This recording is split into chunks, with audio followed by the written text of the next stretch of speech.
আসসালামু আলাইকুম। আজকের এই রান্নাটি চটজলদি তৈরি করা যায়। আজকে কাঁচা কলা নিয়েছি, এখানে ৮টি কাঁচা কলা এবং ৪টি শোল মাছ নিয়েছি। আমি মাছগুলো কেটে টুকরো করে ধুয়ে নিব। মাছগুলো আমার ধুয়ে পরিষ্কার করে নেওয়া হয়ে গেছে। গ্যাসের চুলায় একটি ফ্রাই প্যান বসিয়ে দিলাম, চুলাটা অন করে দিলাম। ধুয়ে রাখা মাছের টুকরোগুলো আমি হলুদ মরিচ লবণ দিয়ে মাখিয়ে নিব। ফ্রাই প্যানে আমি সয়াবিন তেল দিয়ে দেব মাছ ভাজার জন্য। এখন এই যে হলুদ মরিচ লবণ দিয়ে মেখে রেখেছি মাছের টুকরোগুলো এক এক করে আমি ভেজে নিব ফ্রাই প্যানের মধ্যে।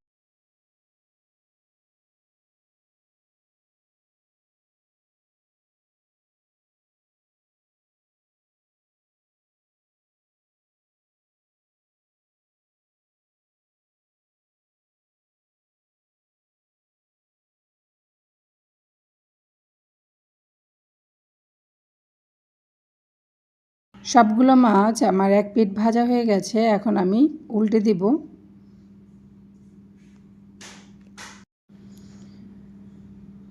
ভাজা হয়ে যাওয়ার পরে আমি মাছগুলো তুলে নিব। সব কিছু ভিডিওতে দেখালে ভিডিও অনেক বড় হয়ে যাবে।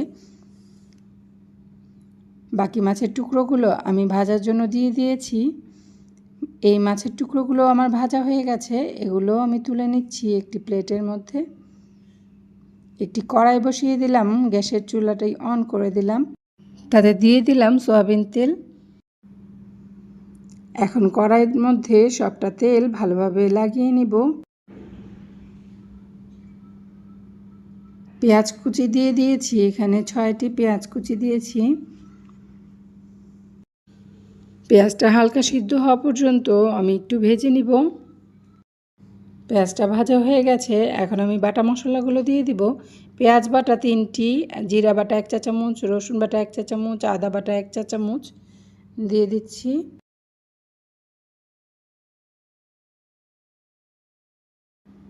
মশলাগুলো আমি পেঁয়াজের সাথে হালকা কষিয়ে নিব। সবসময় খেয়াল রাখবেন মশলাটা যত ভালোভাবে কষানো যাবে তরকারির স্বাদটাও কিন্তু ততটাই বাড়বে। লবণ দিয়ে দিব 2 চা চামচ,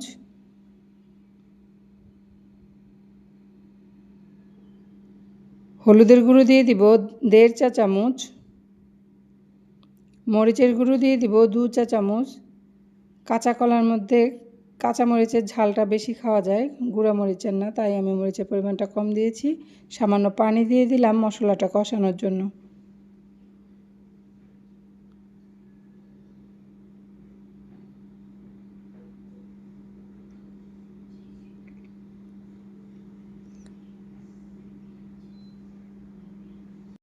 মশলাটা আমার কষানো হয়ে গেছে, ভেজে রাখা মাছের টুকরোগুলো দিয়ে দিচ্ছি মশলার মধ্যে। এখন মশলার সাথে ভালোভাবে মাছের টুকরোগুলো কষিয়ে নিব।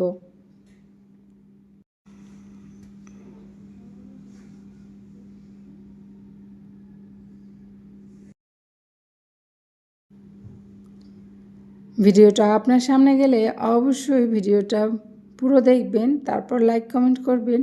ভিডিও টেনে টেনে দেখবেন না প্লিজ। মাছটা আমার কষানো হয়ে গেছে, তাতে আমি 1 মগ পানি দিয়ে দিলাম।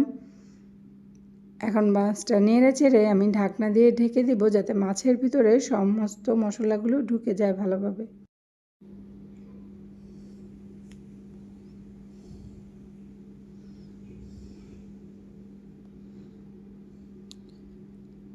ঢাকনা তুলে দেখে নিব মশলাটা লেগে যাচ্ছে কিনা, কারণ এই স্টিলের কড়াইতে খুব সহজেই মাছ মাংস কিংবা ভাজি ভুজি করলে মশলা লেগে যায়, তাই সতর্ক থাকতে হবে।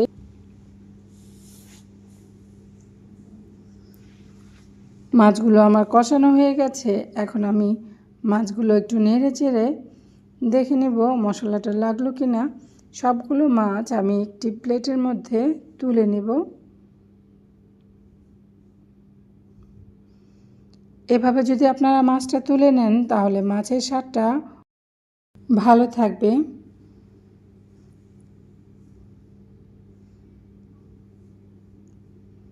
সবগুলো মাছ তুলে নেওয়ার পরে এই ঝোলের মধ্যেই আমরা কাঁচা কলাগুলো কষিয়ে নিব।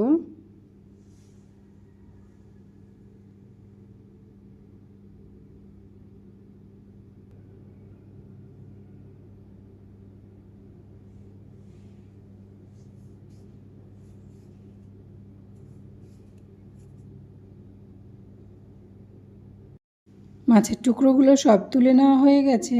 এখন আমি টুকরো করে কেটে রাখা কাঁচা কলাগুলো মশলার মধ্যে দিয়ে দিব।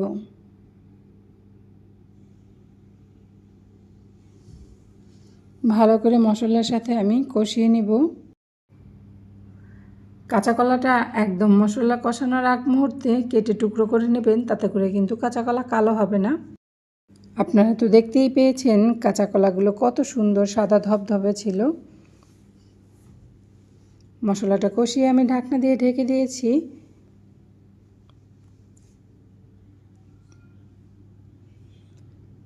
ঢাকনা তুলে দেখে নেব কী অবস্থা। আমাদের কাঁচাগুলোগুলো সিদ্ধ হয়ে গেছে। কড়াইটার এক পাশে আগুন বেশি লেগেছে, তাই মশলাগুলো পুড়ে গেছে। আমি পোড়া মশলাগুলো সব তুলে নেব।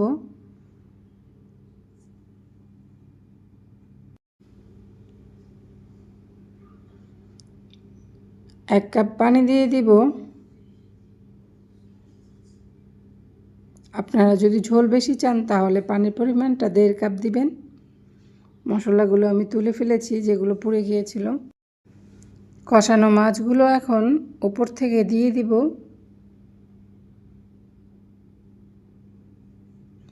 ভালো করে সমস্ত কড়াইয়ের মধ্যে মাছগুলো ছড়িয়ে দিব। মাছের স্বাদটা কাঁচা কলার মধ্যে মিলেমিশে একাকার হয়ে যাবে। এভাবে যদি আপনারা কাঁচা কলা রান্না করেন খুব খেতে স্বাদের হবে। আমি একটু চেক করে দেখে নিয়েছি লবণের পরিমাণটা কম, তাই একটু লবণ ছড়িয়ে দিলাম। সবগুলো লবণ আমি ভালোভাবে মিশিয়ে নেব।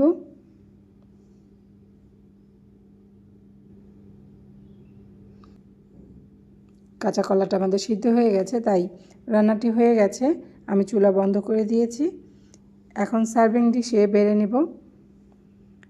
কেমন হয়েছে আমার রান্নার রেসিপিটি আপনারা কমেন্টে জানাবেন। আপনাদের কোনো প্রশ্ন থাকলে কমেন্ট বক্সে জানাবেন। আর অবশ্যই আমার চ্যানেলটা এখনও যারা সাবস্ক্রাইব করে দেননি, সাবস্ক্রাইব করে পাশে থাকা বেল বাটনটি প্রেস করে দিবেন, যাতে করে ভিডিও ছাড়লে প্রথম ভিডিও নোটিফিকেশন আপনিই পেয়ে যান। আজকের মতো এখানেই বিদায় নিচ্ছি। সবাই ভালো থাকবেন, সুস্থ থাকবেন। আল্লাহ হাফেজ।